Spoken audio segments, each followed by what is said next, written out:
It's Retro News Friday, and someone tried to sell the Leonardo costume from Teenage Mutant Ninja Turtles 3, and it didn't go so well. Also, the 007 Goldeneye game that we all grew up playing as a kid is getting a remake. And Eddie Murphy announced that Beverly Hills Cop 4 is coming soon, after he finishes Coming to America 2. So stick around for all those stories and more coming up. What up to my peoples, and welcome to Retro Crunch, where we talk about nostalgia and retro pop culture from the 70s, 80s, and 90s.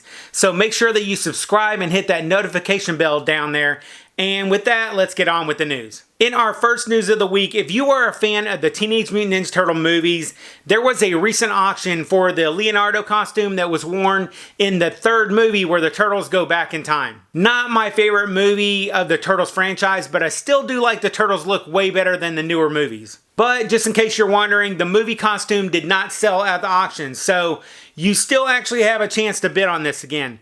Although I'm not really that sure that you're going to want to. The costume has actually seen some way better days, but if it was in better shape, it actually might have sold for the $15,000 that they were trying to get for it at the auction. From what I can tell, the latex suit costume is really decayed. There's a lot of fraying and it's in really bad shape.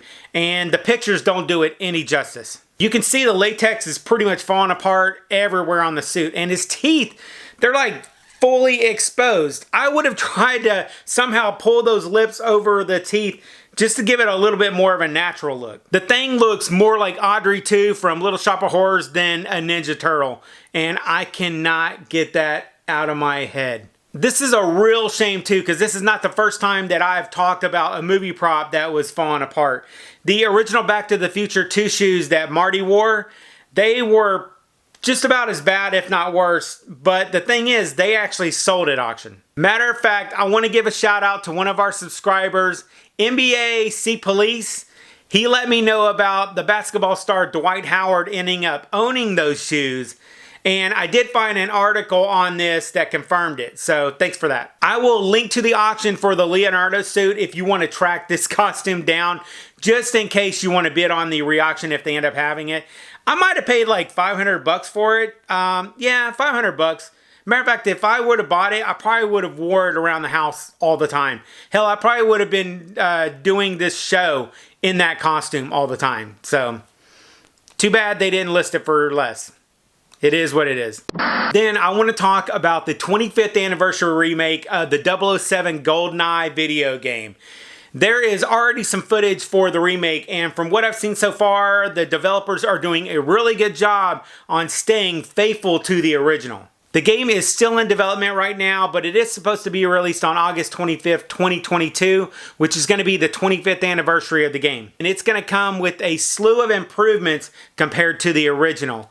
Included are going to be better textures, lighting, and character models. But certain elements such as the map layouts and enemy placement are going to remain the same. One thing we got to consider for this game is that it is a fan release, so it is being made without the express permission of the original game developers. But the game will be free, so we are hoping that the game will not suffer the same fate that happened with the Commodore 64 Super Mario Bros. Game, which I'm still a little bit upset at Nintendo about that. The guy took 7 years to make that game.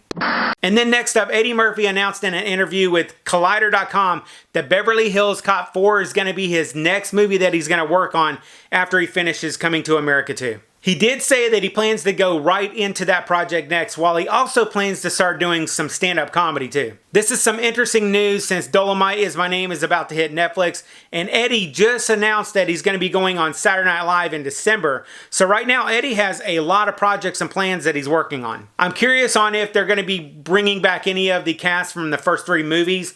I personally would love to see Taggart and Billy come back, but I'm really not so sure that that's going to happen.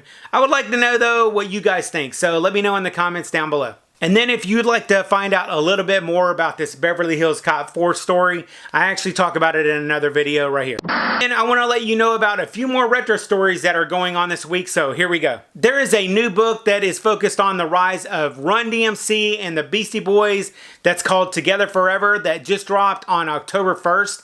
And I'm definitely planning on picking up this book myself, and I wanted to let you guys know about it too. Also, I have a little bit of an update on the Punky Brewster TV show that's going to be coming out. Cherry Johnson is going to be joining Soleil Moon Frye on the Punky Brewster TV show. So that's really cool because Cherry, she also played her best friend in the show. And I'm looking forward to seeing that. So this might mean that we might be getting a few more of the original cast. So we'll have to wait and see. And the producers of the Harry Potter and Paddington movie is working on a Pippi Longstocking remake.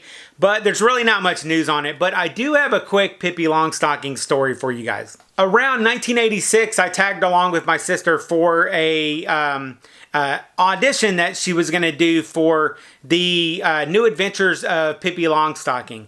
And we went to this audition, and my sister, she auditioned as Pippi. She didn't actually end up getting the part, but it was really fun to get to go see like what it was like to go to an audition and getting to see my sister be able to audition for this part. It was really cool. We had really high hopes for her. She ultimately didn't get it, and you know, it was a sad experience, but it was still really, really fun to kind of be involved in that pop culture aspect of getting to see how a movie selects the people that are going to be in the movie.